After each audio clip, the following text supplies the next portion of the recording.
Da nossa série de mensagens, irmãos, alegrei-me quando me disseram, vamos à casa do Senhor. Você está alegre, irmãos, por estar na casa do Senhor? É um dia meio frio, né? Uma ameaça de chuva. Eu estava vindo de Piratininga, estava caindo chuva, já fiquei preocupado do trânsito ficar agarrado, mas graças a Deus, o Senhor desagarrou tudo para que nós pudéssemos estar aqui cultuando a Deus nesse momento com a comunidade dos santos.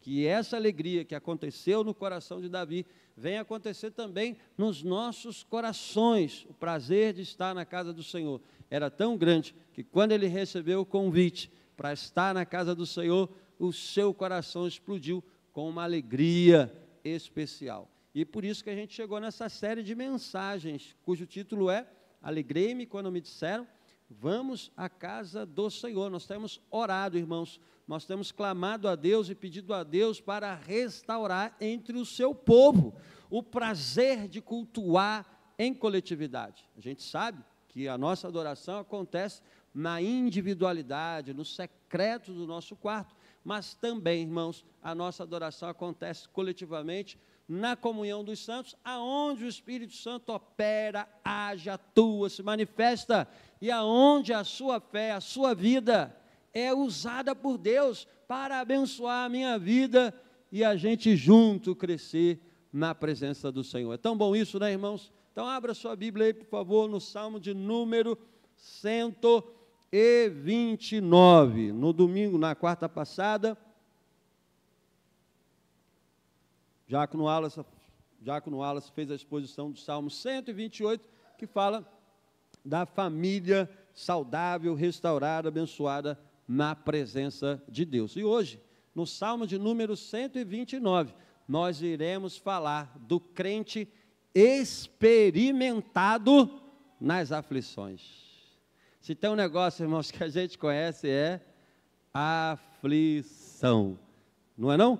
E a gente vai aprender aqui no Salmo de número 129, esse contexto das aflições que nós enfrentamos e como que Deus age e opera no contexto das nossas aflições. Então vamos ler o Salmo de número 129, diz assim a palavra de Deus: muitas vezes me afligiram ou me angustiaram desde a minha mocidade, diga agora, Israel. Muitas vezes me angustiaram desde a minha mocidade, todavia não prevaleceram contra mim. Os lavradores araram sobre as minhas costas, compridos fizeram os seus sulcos. O Senhor é justo, cortou as cordas dos ímpios. Sejam confundidos e voltem para trás todos os que odeiam a Sião, ou seja, Jerusalém. Sejam como a erva dos telhados que se secam antes que arranquem, com a qual o segador não enche a sua mão, nem o que ata os feixes enche o seu braço. Verso 8, nem tampouco os que passam dizem, a bênção do Senhor seja sobre vós. Nós vos abençoamos em nome do Senhor. Pai, lemos a sua palavra aqui nessa noite e pedimos ao teu Santo Espírito a capacidade, Senhor, de transmitir essa palavra de maneira clara, inteligível, Senhor, para os nossos corações. Esse mesmo Espírito que nos usa para transmitir, é o mesmo Espírito que também abre os nossos corações para nós recebermos a sua palavra e aplicarmos nas nossas vidas, em nome de Jesus. Amém. Bom, irmãos, esse salmo tem duas partes. A primeira parte, ele olha para o seu passado, que é a primeira parte que vai do versículo 1 ao versículo 4. Ele está falando aqui da sua experiência do passado. Por isso que nós demos esse título para esse salmo, crente experimentado nas aflições. E quando ele olha para trás, é exatamente isso que ele vê na sua vida. E a partir do verso 5, ele olha para o presente e olha para o futuro, reagindo a essa aflição na sua vida. Então, a gente vai conversar algumas coisas referentes a essas aflições que todos nós passamos e que o salmista também faz questão de declarar aqui nesse Salmo de número 129. E qual é a primeira coisa, irmãos, que o salmista já retrata para a gente, já revela para a gente? No sentido do contexto da sua aflição. O texto diz aqui, olha, muitas vezes me afligiram. O que o salmista quer mostrar aqui?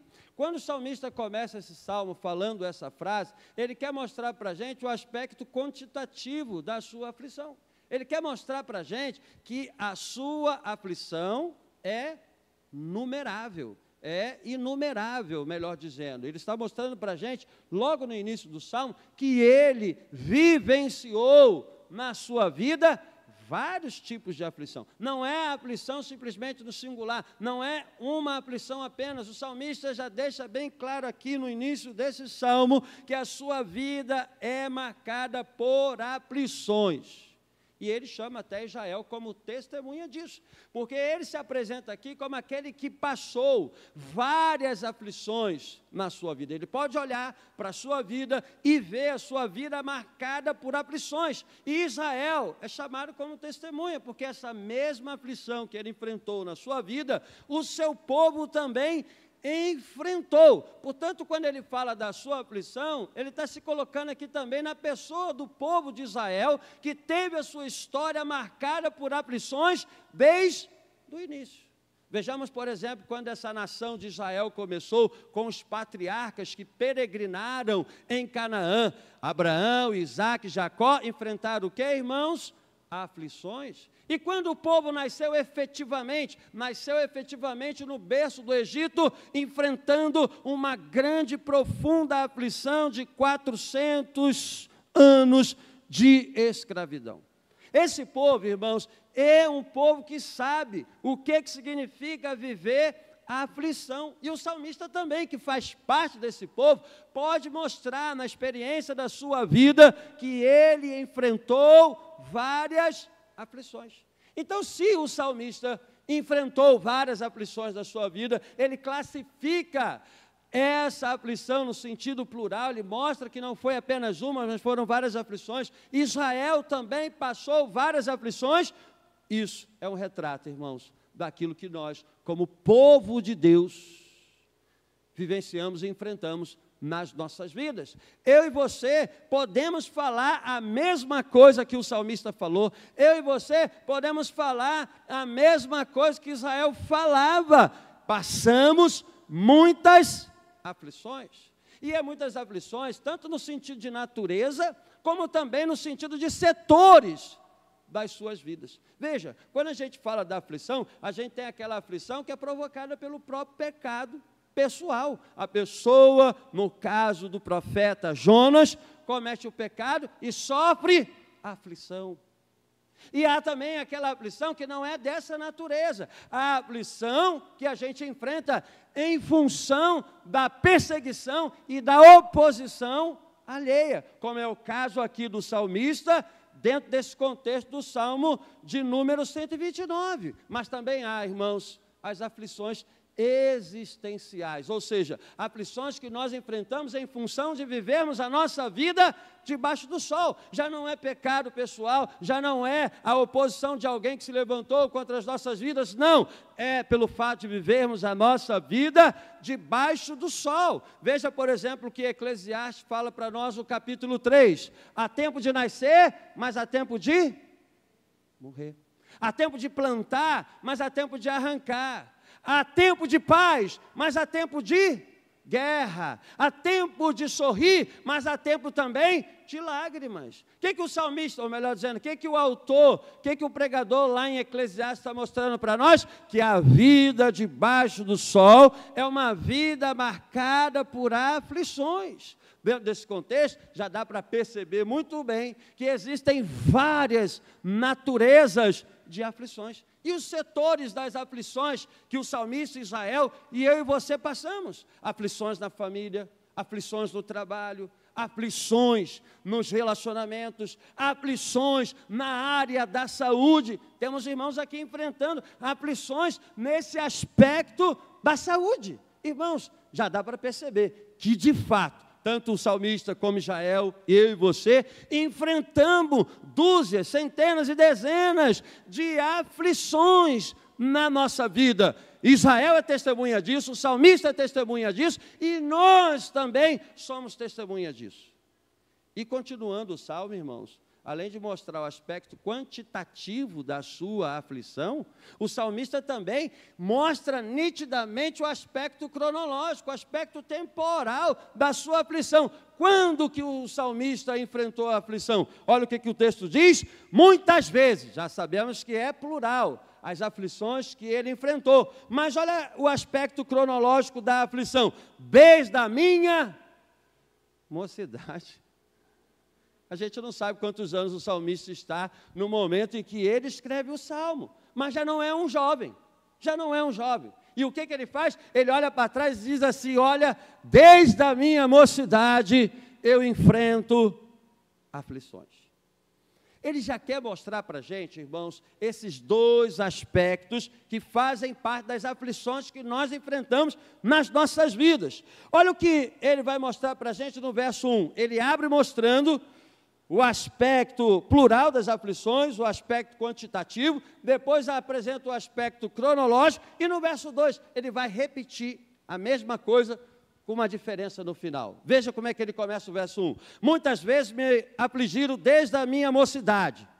Aí a frase final: diga agora, Israel. Ele chama Israel como testemunha das suas aflições. No verso 2 ele vai repetir: muitas vezes me afligiram desde a minha mocidade. Ele está endossando, ele está enfatizando esses dois primeiros aspectos da sua aflição. Aflição variadas, aflições inumeráveis, aflições prolongadas. Mas olha que coisa linda, irmãos, como é que fecha o versículo 2, que é a nossa esperança, que é aquilo que faz a gente avançar, marchar, continuar firme aos pés do Senhor. Ele mostra para a gente o que acontece quando eu e você enfrentamos aflições. Ele enfrentou muitas aflições desde a mocidade. Israel enfrentou muitas aflições desde o seu nascimento. Nós enfrentamos, porém, não prevaleceram contra mim. O salmista, irmãos, está relatando a dificuldade que é vivenciar essas aflições, porque não é apenas uma aflição, e você sabe muito bem disso, nós entendemos disso muito bem, porque enfrentamos na nossa carne aflições como eles enfrentaram, mas a mesma esperança, a mesma firmeza, a mesma motivação que estava no coração do salmista, é a mesma motivação e firmeza e esperança que deve haver também na nossa vida. Não prevaleceram contra mim. É um testemunho, irmão, claro e nítido para nós, que ele enfrentou muitas aflições, prolongadas aflições, porém superou as aflições da sua vida. Irmãos, é muito doloroso a gente enfrentar noites sombrias das nossas almas. É muito doloroso a gente enfrentar dores na trajetória da nossa vida. E é mais doloroso ainda pelo fato da gente saber que a maioria das nossas aflições não foi provocada por um erro nosso. Sim, pelo simples fato de vivermos a nossa vida debaixo do sol. A vida temporal é volátil, como as ondas do mar. Uma hora está em tranquilidade, mas quando a gente menos espera, surge uma onda forte, que quebra contra a nossa alma, que quebra contra a nossa vida, que quebra contra a nossa família. Mas o salmista está apresentando para nós que houve a superação de todas as suas aflições. E é isso, irmãos, que marca a nossa vida. Por isso que muitas pessoas acham que nós somos loucos. Por isso que muitas pessoas acham que nós não somos certos da cabeça, porque enfrentamos dores, enfrentamos aflições, enfrentamos angústias, mas ainda assim, no meio da dor, no meio da angústia, no meio da tormenta, o Senhor nos dá graça para dizer: eu irei superar as aflições da minha vida. Isso não vem de nós, irmãos. Isso vem da graça de Deus e do poder de Deus na nossa vida. Então, o salmista é um crente experimentado nas aflições. Ele pode catalogar aqui para nós vários aspectos da sua aflição. É uma aflição variada, é uma aflição muito prolongada, desde a juventude. E nos versos 3 e verso 4, ele apresenta para a gente a profundidade dessa aflição. Ele apresenta para nós, no versículo 3 e 4, a intensidade da aflição. Querendo mostrar a intensidade dessa aflição, o salmista vai usar aqui duas figuras de linguagem. Como a gente tem aprendido, a mente hebraica aprendia através dos exemplos práticos da vida, do dia a dia. Por isso que você vai encontrar muitas ilustrações no Antigo Testamento, por isso você vai encontrar muitas ilustrações na boca de Jesus, porque a mente hebraica, a mente dos judeus, aprendia as coisas com os exemplos do dia a dia. Era uma água, era um fogo, era um rio, era uma planta, era uma árvore, enfim. Na mente judaica havia a utilização constante de figuras para transmitir as mensagens espirituais. E o que o salmista vai fazer aqui no verso 3 e 4? Vai utilizar duas figuras para retratar a intensidade da aflição que ele experimentou. E qual é a primeira figura? A primeira figura é a figura da terra arada. É a figura do lavrador arando a terra. Olha o que diz o verso 3. Os lavradores araram sobre as minhas costas, compridos fizeram os meus sulcos. Para onde que o salmista leva a nossa mente, irmãos? O salmista leva a nossa mente para o campo. E lá no campo, o que acontece? O que o camponês faz? O que o lavrador ele faz? Ele pega o seu arado e passa na terra. Ou ele fazia isso manualmente, ou fazia isso através de um boi, através de um animal. O arado, então, era um aparelho conectado por correias ao boi, ao animal, e o boi puxava esse arado. Na medida que ia puxando esse arado, o arado tinha uma lâmina que ia fazendo o quê? Rasgando o solo. O arado ia fazendo o quê? Abrindo uma cratera no solo para que as sementes pudessem ser lançadas. E aí ele pega essa imagem do campo e aplica como ilustração para revelar a nós a intensidade da nossa e da aflição que ele e Israel passaram. Aqui nesse contexto ele quer dizer assim, olha, os nossos oponentes funcionam como um lavrador contra a nossa vida. Assim como o lavrador rasga a terra, fazendo os sulcos na terra, os nossos oponentes têm rasgado o nosso coração. Os nossos oponentes têm rasgado a nossa vida. Olha, irmãos, o salmista Israel enfrentou várias vezes isso. Coração rasgado, que na linguagem popular que a gente utiliza hoje é coração dilacerado, coração esmagado, uma vida rasgada e cortada por uma série de aflições, mostrando a intensidade que ele estava enfrentando na sua aflição. Quantas vezes, irmãos, a gente não encontra o nosso coração dilacerado, nosso coração esmagado pela pressão das nossas aflições. E para continuar a intensidade da sua aflição, ele vai utilizar a figura da correia ou da corda. Olha o verso 4, o Senhor é justo, cortou as cordas dos ímpios. As cordas aqui é também a correia. Como eu falei aqui, a correia que prende o arado no boi, o arado no animal. E aí ele mostra para a gente novamente o que Deus faz na nossa vida quando enfrentamos coração rasgado, alma rasgada, coração dilacerado, vida dilacerado. O texto é muito claro em mostrar a providência de Deus no alto e na profundidade das suas aflições. O Senhor é justo e cortou a corda dos ímpios. Ou seja, a nossa aflição, irmãos, também terá fim.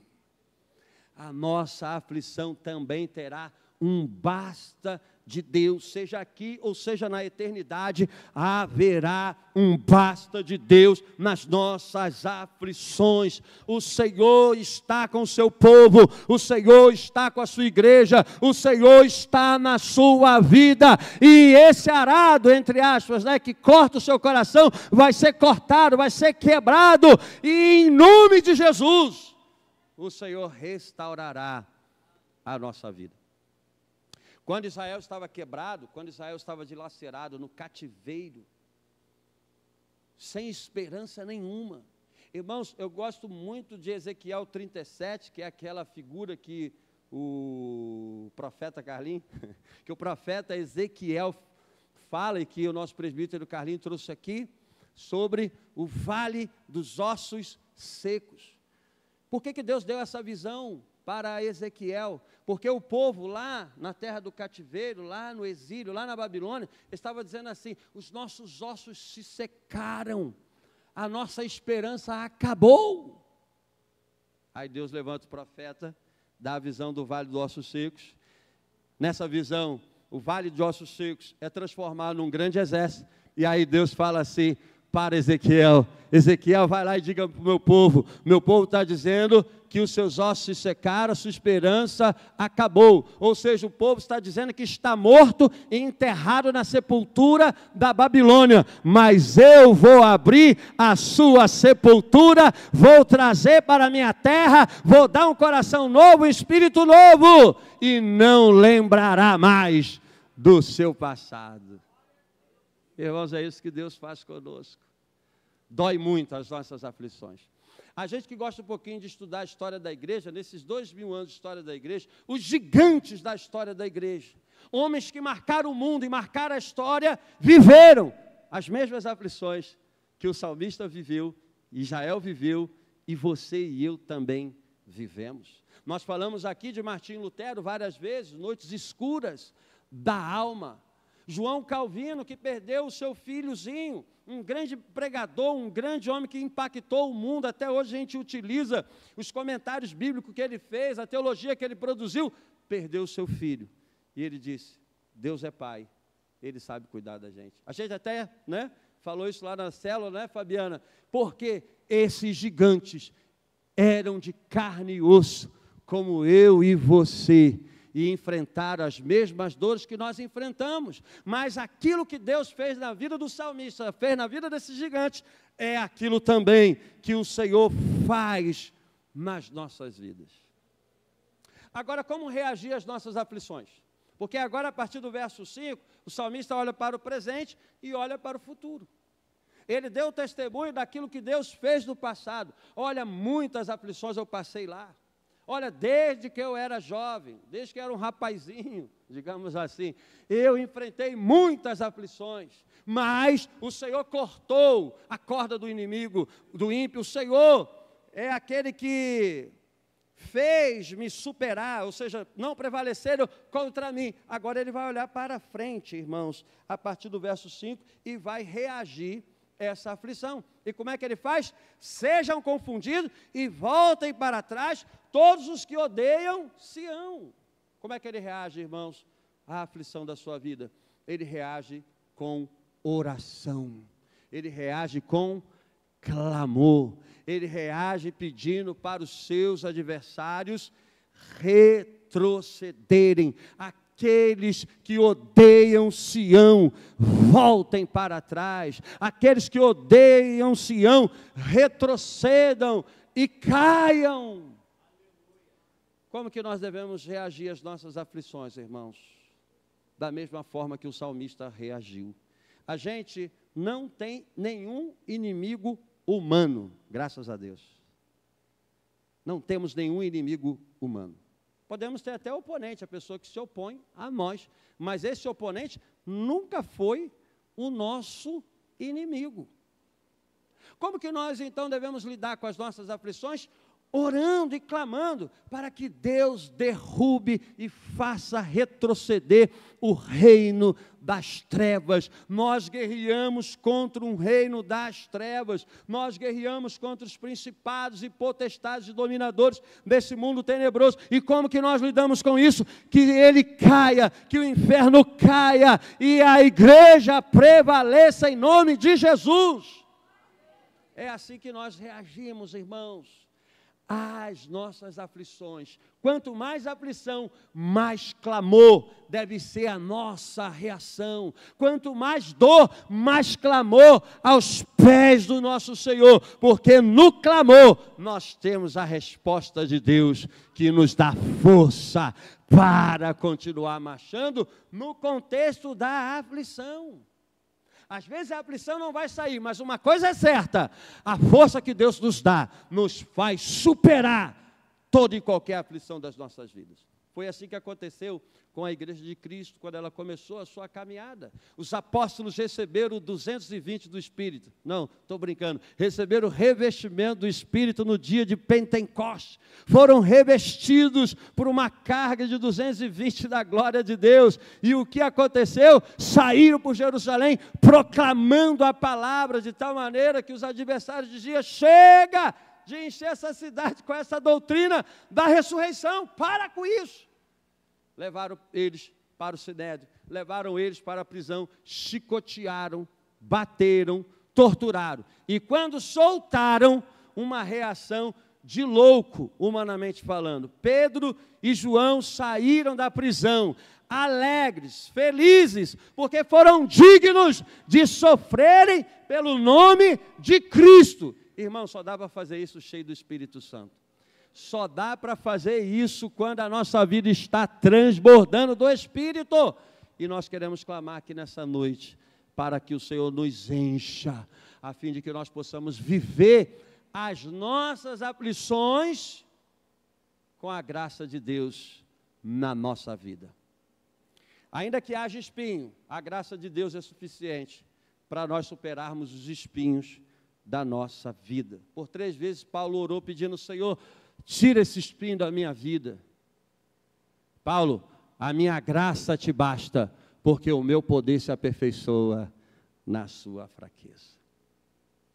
Irmãos, o caminho continua sendo óbvio, melhor dizendo, mas continua sendo eficaz. Nós reagimos às nossas aflições com o joelho no chão, boca no pó, e clamou de todo o nosso coração diante do nosso Deus. Ontem nós estávamos ali na casa da irmã Adriana. Levanta as mãos, irmã Adriana. Estava ali fazendo uma visita ali, aquela visita, né, não muito marcada, né? Ô, irmã Adriana, eu vou aí na sua casa, tomar café e comer bolo. Não, falei isso não. Falei isso não.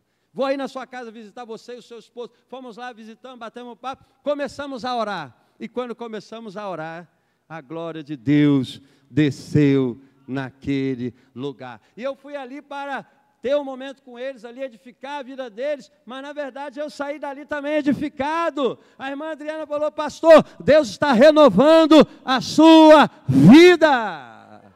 Porque, irmãos, quando nós clamamos, Deus responde nas nossas aflições. E ela nem sabe as aflições que eu tenho no meu particular com Deus. Mas Deus sabe, não é? Aleluia. E fechando, irmãos, não tem bênção para aquele que assume o caminho da impiedade. Verso 8, olha o que diz: nem tampouco os que passam dizem: a bênção do Senhor seja sobre vós. Lembra que aqui é um salmo de peregrinação, certo? Eles estão subindo para Jerusalém para cultuar a Deus. E nessa caminhada encontra muita gente, encontra os ímpios também. E aí, Deus abençoe a sua vida? Não. E nem tampouco diga ao passar: a bênção do Senhor sobre a sua vida. Não, não é assim. Como é que a gente ora pelo ímpio? Senhor, liberta, transforma, muda a vida dele, muda a vida dela, transforma em filho de Deus. É isso que ele está ensinando aqui. Ah, Deus te abençoe. Não é esse tema, não. E nem diga: a bênção do Senhor seja sobre vós. Isso aqui ele está falando como lidar com o ímpio oponente de Sião. Nós temos que ser educados, amém? Nós temos que ser cordiais, amém? Mas a questão do reino de Deus, irmãos, não é cordialidade, é espiritualidade. Não tem, Deus abençoe a sua vida nesse sentido, não. Deus transforme a sua vida, como transformou a minha também. É assim que a gente lida, irmãos. É assim que a gente reage no calor da nossa aflição. As aflições da nossa vida devem ser reagidas do mesmo modo que o salmista reagiu. E como que eu quero encerrar, irmãos? Como que eu quero encerrar esse salmo aqui? Mostrando para vocês algumas coisas importantíssimas. Em primeiro lugar, é a justiça de Deus que promove a remissão dos nossos sofrimentos e das nossas aflições. Verso 4, o Senhor é justo e cortou as cordas dos ímpios. Com base na sua justiça, o que ele fez? Acabou com as suas aflições. E foi assim que Cristo fez conosco.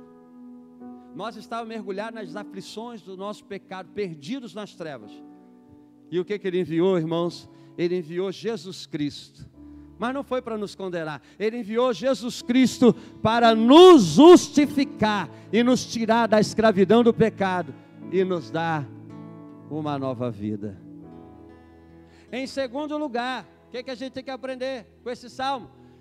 A aflição nesta vida é inevitável. Enquanto estivermos aqui, iremos encarar aflições. Porém, o Senhor está com a sua providência nas nossas vidas. Em terceiro lugar, a aflição que o salmista passou é aquilo que Jesus declarou em João capítulo 16, verso 33. No mundo tereis aflições, mas tende bom, porque eu venci. E o triunfo de Cristo naquela cruz foi imputado, foi aplicado a cada um de nós. Iremos triunfar também, irmãos, porque o apóstolo Paulo diz que ele nos conduz de triunfo em triunfo.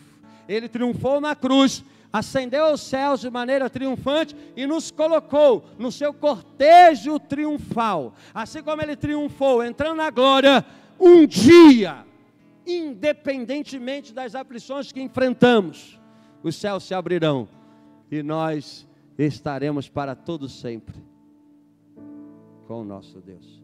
Em último lugar, o que eu e você enfrentamos, ou melhor dizendo, o que eu e você iremos vivenciar na vida real, foi aquilo que o grande Ulisses viveu em uma das obras literárias mais famosas de todos os tempos, a Odisseia, que conta a viagem para casa do grande herói Ulisses, que depois de lutar na guerra de Troia por 10 anos, ele faz uma viagem de volta para casa no reino de Ítaca. E quando ele faz essa viagem de volta, ele leva mais 10 anos voltando para casa. E nessa volta para casa, o grande Ulisses, que é também chamado Odisseu, por isso Odisseia, o grande Ulisses voltou para casa enfrentando tormentas, tempestades, aflições, ciladas. Mas quando ele chegou em casa, ele recuperou a sua esposa Penélope e o seu filho Telêmaco. E depois de 20 anos vivendo em guerra, aflições, ele viveu a paz que ele tanto precisava na sua vida, com a sua família restaurada, o seu reino restaurado e a paz estabelecida na sua vida. Esse poema de Homero, contado há 800 anos antes de Cristo, já tem 2.800 anos de história, que marca a nossa civilização ocidental, que gera desenhos, filmes.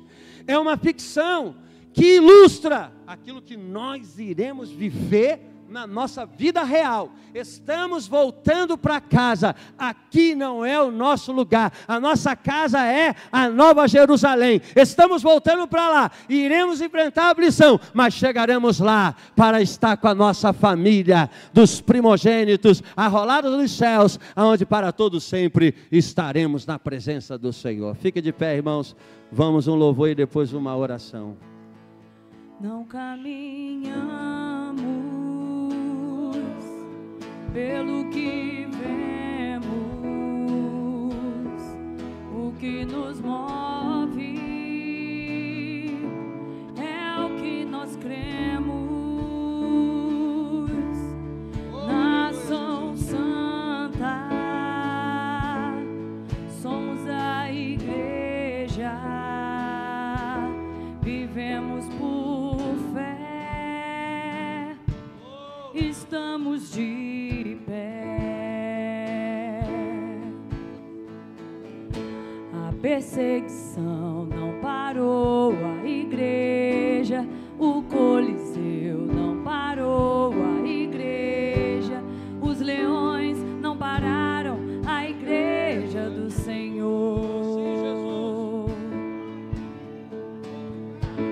O inferno não pode prevalecer, vamos avançar, não vamos parar de crescer.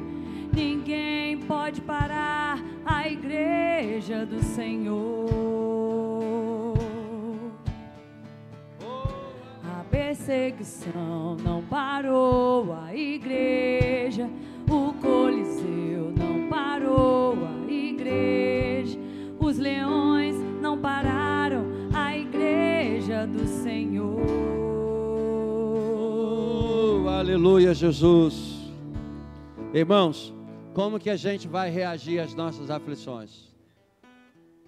Clamando, como o salmista clamou.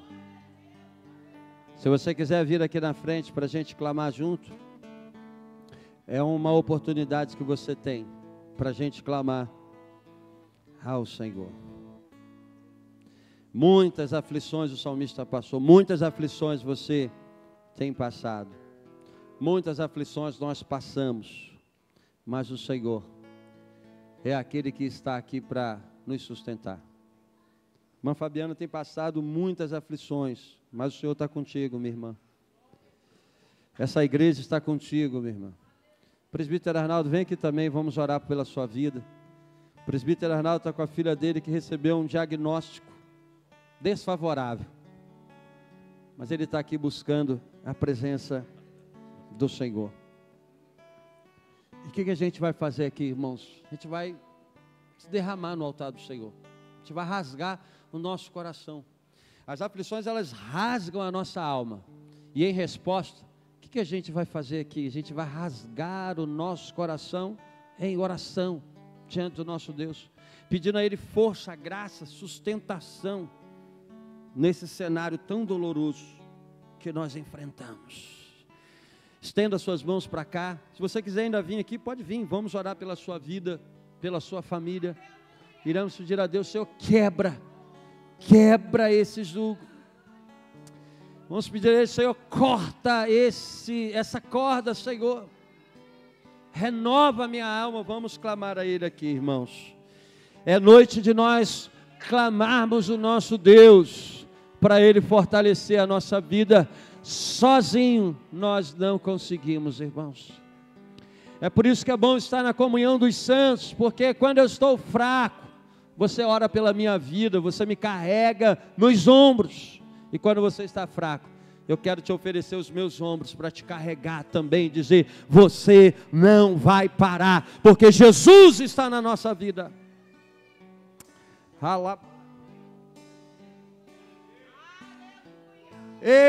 Espírito de Deus, estamos aqui nesse lugar, Senhor, buscando a Tua presença.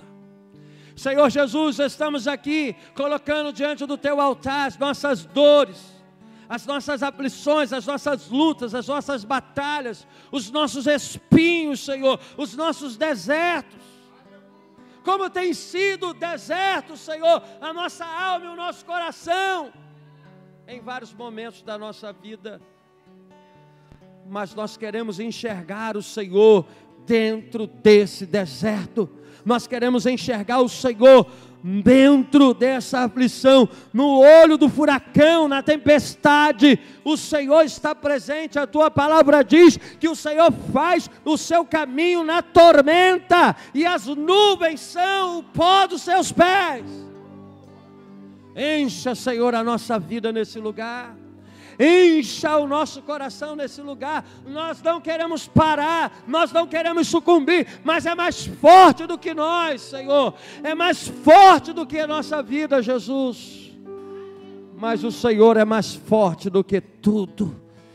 O Senhor é aquele que faz a gente avançar contra todas as previsões. Em nome de Jesus, dê força ao teu povo, Senhor, nessa noite. Dê força à tua igreja, dê força aos teus filhos, Senhor, para que nós sejamos fortalecidos. Senhor, venha quebrar esse jugo, venha quebrar essas prisões que tentam impedir nós, Senhor, nos achegarmos diante de Ti. Se há, Senhor, alguém aqui que se encontra com o coração ainda cativo em alguma coisa, que em nome de Jesus seja destruído, seja quebrado, Senhor, porque nós queremos viver a liberdade em Cristo, a vida em Cristo. Nós queremos marchar com ousadia, com autoridade. Nós queremos Te servir, nós queremos avançar, Senhor, na Tua presença. Senhor, responde o clamor da Sua igreja, responde o clamor desse Teu filho, dessa filha, Senhor. Pai, toma o teu servo Arnaldo, que está enfrentando esse diagnóstico na sua família. Envia lá, Senhor, os teus anjos ao encontro da Gabriela, Senhor. Toque no corpo dela, toque no organismo dela. Faça um milagre, ó Deus. Nós clamamos aqui na tua presença, Jesus. Toma a nossa irmã Fabiana, que tem enfrentado muitas dores nesse ano, nesse tempo. Espírito Santo, dê força, que a graça do Senhor venha revestir a vida da tua filha, para superar esses espinhos, Senhor, que ela tem enfrentado juntamente com a sua família. Senhor, venha cuidar da nossa família. Envie a tua palavra poderosa para trazer libertação, para trazer salvação, para trazer transformação, Jesus. Nós cremos no Senhor. Nós, Senhor, não iremos desistir. Nós não iremos parar, porque nós não confiamos na nossa força. Nós não confiamos no nosso braço. Nós não confiamos, Senhor, nas nossas estratégias. Nós nos quebrantamos diante do Senhor e nos lançamos aos teus pés, pedindo a tua graça, a tua misericórdia, a tua força, para nós marcharmos nesse contexto das nossas vidas, Jesus. É o teu Espírito que nos fortalece, é o Senhor que nos reveste, é o Senhor que faz a gente marchar com poder e autoridade. Nós não estamos aqui, Senhor, nos motivando com base nas nossas emoções, não. Nós estamos confiando no poder do teu Espírito. Encha, Senhor, encha, Senhor, encha, Senhor, as nossas vidas. Renove as nossas forças. A tua palavra diz que o Senhor faz forte o cansado e renova o vigor aquele que não tem. O jovem, ele corre e se cansa, mas aqueles que esperam no Senhor renovarão as suas forças, subirão como asas de águia. Em nome de Jesus, que haja, Senhor, essa renovação sobre a vida da sua igreja. Haja essa renovação sobre a vida do seu povo. Venha acolher, Senhor, as nossas lágrimas, e esperaremos no Senhor até o último dia da nossa vida, porque a tua graça é poderosa para nos manter de pé. É a tua graça que dá perseverança aos teus santos. É a tua graça que nos faz marchar mesmo na angústia, Senhor. E se eu passar pelo vale, Cante, adora o Senhor. Acharei conforto em teu amor. Oh, aleluia. Pois eu sei que és aquele que me guarda me guardar. Em teus braços é o meu descanso. Em teus braços